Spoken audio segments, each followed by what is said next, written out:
अगली खबर देखे प्रणव तो बरेली से है, जहां वक्फ की संपत्तियों में कथित धांधली को लेकर एक बार फिर सियासत और सवाल दोनों तेज हो गए हैं। बरेली के मौलाना शहाबुद्दीन ने वक्फ बोर्ड के जमीनों में अरबों रुपए के घोटाले का आरोप लगाया है।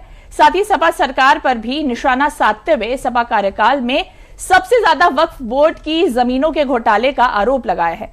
मौलाना शहाबुद्दीन बरेलवी ने बरेली के डीएम को एक विस्तृत रिपोर्ट सौंपते हुए वक्फ की संपत्तियों में अनियमितताओं की जांच और दोषियों पर कार्रवाई की मांग की है। इसी के साथ हम आपको बता दें कि साथ ही साथ मौलाना बरेलवी ने अखिलेश यादव पर भी निशाना साधते हुए उनके कार्यकाल में हुए वक्फ घोटालों का जो कच्चा चिट्ठा है वो भी खोला है। तो देखिए बरेली में लगातार प्रणव देखिए वक्फ संपत्तियों को लेकर जो धांधली है वो सामने आ रही थी। मौलाना शहाबुद्दीन ने इससे पहले भी अगर हम देखें तो इन आरोप लगाए हैं और डीएम को पत्र भी लिखा, इससे पहले सीएम को भी पत्र लिखा था, जिसको लेकर लगातार जो बैठकें हैं वो भी देखने को मिली है।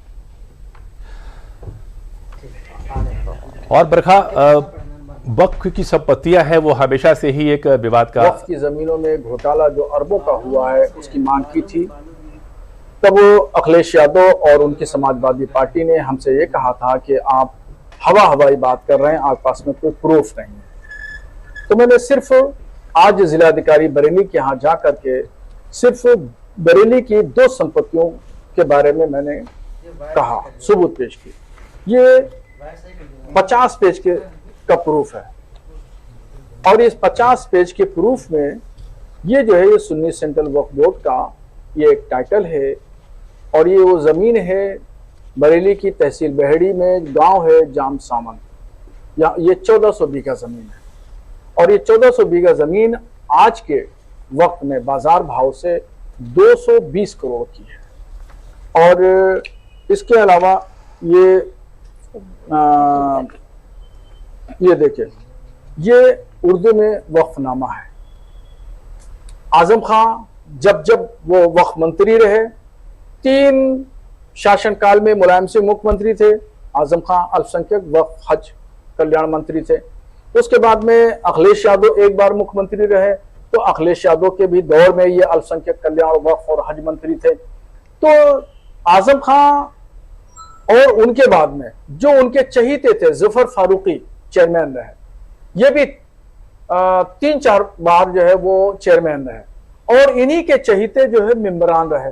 इस दौर में सबसे ज्यादा करप्शन हुआ, सबसे ज्यादा जमीनें बेची गई, अरबों रुपये का घोटाले के जिम्मेदार यही लोग हैं। और बरखा जो वक्फ की संपत्तियां हैं प्रदेश में वो हमेशा से ही विवाद का विषय रही हैं और कहा जाता है कि बहुत सारी जमीनें थी जिनका आवंटन अवैध रूप से किया गया। और इस वक्त बात बरेली की हो रही है। बरेली में कहते हैं कि सपा के कार्यकाल में वहां जो वक्फ संपत्तियों का आवंटन हुआ वो अवैध तरीके से हुआ। और इसी विषय पर हमसे बात करने के लिए हमारी संवाददाता नाजिया अंजुम हमारे साथ जुड़ चुकी हैं। नाजिया जी, बरेली का जो मामला है वक्फ संपत्तियों का, वक्फ संपत्तियां हालांकि पूरे प्रदेश में हर जिले में जहां जहां है वहां पर इनका विवाद का विषय रहा है और कहा जा रहा है कि सपा के कार्यकाल में यहां पर जो आवंटन हुआ था वो अवैध हुआ था। इस वक्त वहां की जो सियासत है वो क्यों गरमाई हुई है? वक्फ की संपत्ति को लेकर क्या कुछ जानकारी आपके पास है? जी बिल्कुल, इस वक्त आपने सही कहा कि वक्फ की संपत्ति को लेकर बरेली में काफी सियासत गरमाई हुई है। मौलाना शहाबुद्दीन रजवी हैं जो कि लंबे समय से वक्फ संपत्तियों को लेकर आवाज उठा रहे हैं। उनका कहना है कि सपा के दौर में, खास तौर पे अगर सपा के कार्यकाल की बात करें, सपा सरकार की बात करें, अखिलेश यादव जब मुख्यमंत्री थे, मुलायम सिंह यादव जब मुख्यमंत्री थे और आजम खान जब अल्पसंख्यक मंत्री रहे, तो उस दौर में सबसे ज्यादा जो है वक्फ की जमीनों को खुर्द-बुर्द बेचा गया, अवैध तरीके से बेचा गया। और उनके बाकायदा बेनामी उन्होंने कल दिखाए हैं कि जो बेनामी किए गए हैं और सर्किल रेट जो है उस सर्किल रेट से काफी कम दामों में जो है उन जमीनों को बेचा गया है। तो मौलाना शहाबुद्दीन लगातार आवाज उठा रहे हैं और अब कल उन्होंने एक बड़ा खुलासा किया है इस पूरे मुद्दे पे। उन्होंने जिला अधिकारी को 550 पन्नों की एक रिपोर्ट जो है उन्होंने पेश की है, जिसमें उन्होंने दावा किया है कि बरेली की जो बहेड़ी तहसील है उसमें गांव है, उसमें जो है वक्फ की जमीन को बेचा गया है कौड़ियों के दामों में। बिजपुरी, बिथरी चैनपुर में एक जगह है बिजपुरी में भी वक्फ की जमीन को कौड़ियों के दामों में बेच दिया गया। और अगर इन जमीनों का आकलन आज की सर्किल रेट के हिसाब से लिया जाए तो लगभग उन जमीनों की कीमत 320 करोड़ उन्होंने आकी है।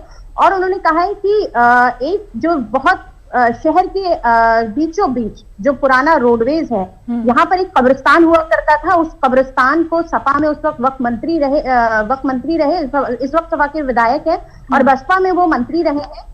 उन्होंने जो है उसको रातों रात बेचकर वहां एक बड़ा जो है क्या कहते हैं शॉपिंग कॉम्प्लेक्स खड़ा किया है। तो बहुत सारे खुलासे मौलाना शहाबुद्दीन ने किए हैं, जिससे कि काफी जो है सपा नेताओं में खलबली है। और उन्होंने यही नहीं, उन्होंने सीधे तौर पे आजम खां का नाम लिया है कि आजम खां के दौर में जो उनके चहीते वक्फ के जो अध्यक्ष रहे हैं, उन लोगों ने भी जो है वक्फ की जमीनों में घोटाले किए हैं। जो गरीबों और मजलूमों का हक है उनको मारने की उन्होंने पूरी कोशिश की है, मलाई खाई है इन लोगों ने।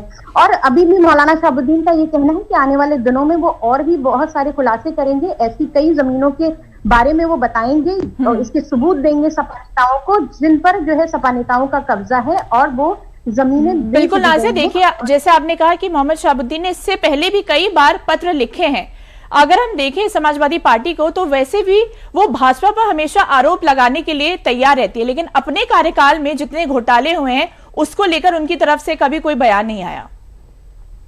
जी बिल्कुल, मौलाना शहाबुद्दीन ने भी यही बात कही है कि चंदा चोरी को लेकर जिस तरह से सपा सवाल उठा रही है, अखिलेश यादव सवाल उठा रहे हैं और उन्हीं के कार्यकाल में वक्फ की जो जमीनें हैं, मतलब जिस तरह से सपा अपने आप खुद को मुसलमानों का रहनुमा मानती है, मुसलमानों की समर्थक पार्टी मानती है, और उसी की पार्टी में एक मुस्लिम वक्फ मंत्री रहते हुए जो मुसलमानों का जो हक है, जो करीब गुरबा जो वक्फ होता है वो करीब गुरबा मुसलमानों के लिए होता है, उनकी मदद के लिए होता है, उनको आर्थिक तंगी से बाहर निकालने के लिए होता है।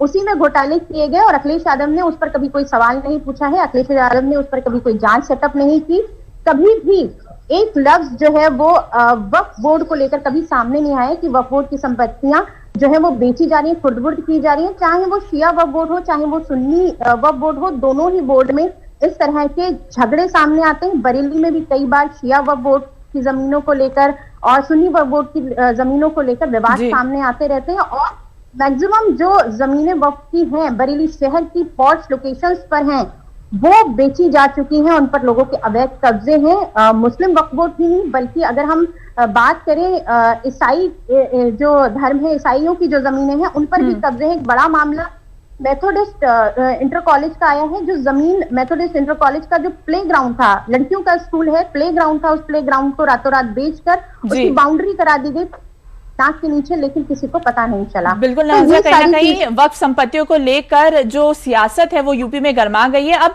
वक्त है सपा का जवाबदेही का इन सब घोटालों के बारे में, उनको भी अब जवाब देना होगा जनता को। नाज़िया, इन तमाम जानकारियों के लिए आपका बहुत बहुत धन्यवाद।